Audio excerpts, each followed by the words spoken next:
The day I got my first job felt like the beginning of a new chapter in my life. I was 19, nervous, excited, and unsure of what the world had planned for me. After finishing my college exams, I knew I didn't want to sit idle at home. I wanted to earn my own money, support my family, and most importantly, prove to myself that I could stand on my own feet. It all started when I saw a small advertisement for a part-time position at a local bookstore. I had always loved books, their smell, their quiet presence, the way they carried entire worlds inside their pages. So I decided to apply. I prepared my CV carefully, even though I had no previous work experience. I remember standing in front of the mirror, practicing how to introduce myself confidently. The interview day arrived sooner than I expected. My hands were cold and my heart was beating fast as I walked into the bookstore. It was a cozy little shop with wooden shelves reaching up to the ceiling. The owner, Mr. Rahman, was a middle-aged man with kind eyes and a calm voice. He asked me simple questions: why I wanted the job, how I handled responsibility, and whether I could manage customers politely. I answered honestly. I told him I loved books and wanted to learn how a business worked. I told him I was willing to work hard and learn quickly. He listened carefully, then smiled and said, "You can start from Saturday." I could hardly believe it. I thanked him repeatedly and walked home feeling lighter than air. That evening, I told my parents the good news. My mother's eyes filled with pride, and my father gave me a firm handshake. It was the first time I truly felt like an adult. On my first day at work, I arrived early. The shop smelled of fresh paper and coffee.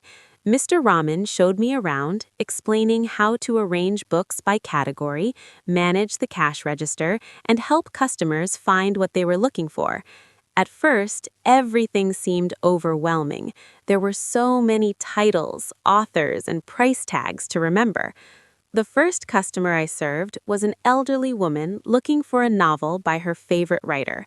My voice trembled slightly as I asked how I could help her. I searched the shelves carefully and finally found the book she wanted. When I handed it to her, she smiled warmly and said, "Thank you, young man." That simple appreciation filled me with confidence. However, not every moment was easy. On my third day, I made a mistake while handling the cash register. I gave a customer the wrong change and realized it only after he left. I felt terrible and expected to be scolded. Instead, Mr. Rahman calmly explained how to double-check calculations and reminded me that mistakes are part of learning. His patience taught me more than any textbook ever could. As days passed, I began to understand the rhythm of the bookstore. Mornings were quiet, with a few regular customers browsing peacefully. Evenings were busier, especially with students looking for textbooks or storybooks. I learned how to recommend books based on people's interests. I discovered that selling was not about pushing products, it was about understanding people. One afternoon, a little boy came into the shop with his father. He wanted a storybook but seemed shy to speak. I knelt down and showed him a colorful adventure book. His eyes sparkled with excitement. When they left, he waved at me happily. That moment made me realize that even a small job could bring joy to others. With my first salary, I felt an indescribable sense of achievement. It wasn't a large amount, but it was mine, earned through my effort and dedication. I bought a sari for my mother and a shirt for my father. Seeing their smiles was worth more than the money itself. I also saved a portion for my future studies. For the first time, I understood the value of hard-earned income. The job also changed me in unexpected ways. I became more punctual and responsible. I learned how to communicate with different types of people: friendly customers, impatient ones, curious children, and serious scholars. I learned to stay calm under pressure and to solve problems quickly. Sometimes, after closing the shop, I would sit alone among the shelves and reflect. The bookstore had become more than just a workplace. It had become a place of growth. Each book around me symbolized knowledge, and each customer interaction was a lesson in life. There were days when I felt tired, especially during exam season when I had to balance work and studies. But instead of discouraging me, those challenges made me stronger. I realized that real life is not always comfortable, yet it is through discomfort that we grow. Looking back now, I see that my first job was not just about earning money. It was about learning responsibility, patience, and humility. It taught me that no job is small if it is done with honesty and dedication. It showed me that confidence is built step by step through small achievements and lessons learned from mistakes. Even today, whenever I pass by that little bookstore, I feel grateful. It was there that I took my first step into the professional world.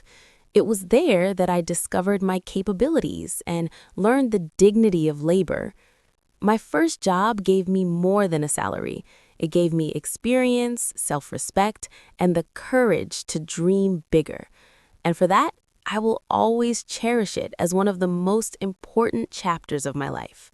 Although I had already learned many lessons in my first few months at the bookstore, I did not realize that the real transformation was still ahead of me. One evening, about 6 months after I started working, Mr. Rahman called me into his small office. My heart skipped a beat. I wondered if I had made another mistake, but instead of scolding me, he surprised me with unexpected news. "I will be out of town for 3 days," he said calmly. "You will manage the shop." For a moment, I thought I had heard him wrong. Me? Manage the entire bookstore alone? I felt a mixture of pride and fear. Managing the shop meant handling sales, checking stock, solving customer problems, and even locking up at night. It was a huge responsibility, but deep inside, I felt honored that he trusted me. The first day without him was challenging. A supplier arrived earlier than expected, asking for payment confirmation. I had to check invoices carefully and make sure everything was correct. Later that afternoon, 2 customers argued over a rare book. I had to calmly explain the situation and suggest an alternative solution. My voice was steady, but inside, I was nervous. By the end of the day, I was exhausted, but proud. I had survived. On the second day, something unexpected happened. A group of college students came in looking for exam guidebooks. Unfortunately, we were out of stock. Normally, I would simply apologize and suggest they return later, but this time, I decided to take initiative. I contacted the supplier myself and arranged for an urgent delivery. The next day, when the books arrived, the students returned. They were surprised and thankful. One of them said, "You really care about your customers." That simple sentence meant more to me than they could imagine. For the first time, I felt like more than just an employee. I felt like I was part of building something meaningful. When Mr. Rahman returned, he checked the records carefully. Everything was in order. The sales were good and no major problems had occurred. He looked at me with a quiet smile. "You have grown," he said. "I can see it." Those words stayed with me long after that day. As months passed, I became more confident in my abilities. I began suggesting small improvements for the shop, like organizing a Book of the Week display and offering small discounts for students. Mr. Rahman listened to my ideas seriously. Some of them even increased sales. Balancing work and studies remained difficult, but I learned to manage my time better. I would study during quiet hours in the shop and review my notes at night. Surprisingly, working made me more disciplined in my education. One rainy afternoon, when business was slow, I asked Mr. Rahman how he started the bookstore. He told me about his struggles, how he began with a small table of secondhand books and slowly built his shop over many years. He spoke about patience, honesty, and loving what you do. That conversation opened my eyes. I realized that success does not happen overnight. It is built slowly through persistence and hard work. A year later, When I receive an opportunity for a better paying internship related to my field of study, I faced a difficult decision. The bookstore had become like a second home. Leaving felt emotional. When I told Mr. Rahman about the opportunity, he did not try to stop me. Instead, he encouraged me. "You must move forward," he said. "This shop was your beginning, not your destination." On my last day, I cleaned the shelves carefully and arranged the books one final time. Many regular customers wished me luck. The little boy who once bought the adventure book had grown taller. He smiled and said, "Will you come back?" I smiled and replied, "Maybe one day." As I stepped out of the bookstore that evening, I felt a deep sense of gratitude. My first job had shaped me in ways I never expected. It had taught me responsibility, confidence, leadership, and kindness. It had shown me the importance of honesty and dedication. Most importantly, it had taught me that every beginning matters. Even though I moved on to new challenges and bigger goals, the lessons from that small bookstore remained with me. Whenever I face difficulties in life, I remember the nervous 19-year-old who once trembled while serving his first customer, and I smile. Because that was the moment my journey truly began. Years passed after I left the bookstore, but its influence never faded from my life. My internship eventually turned into a full-time position at a growing company. The office was modern, fast-paced, and completely different from the quiet shelves of books I once managed.